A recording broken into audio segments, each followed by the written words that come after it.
Беше далечната 46-та година. Един ден дядо ми се прибира вкъщи, развълнуван.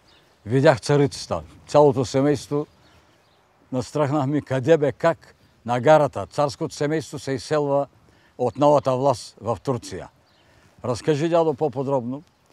След прекачване на гръцката машина, влака потегля, пердето се повдига от единия вагон, показва се царицата и ми маха с ръка. За Сбогом. И влака заминава от тази стрелка, този коловоз напуща България, заминавайки за Турция. Ще го повторим, ако искате. От този коловоз заминава за Турция.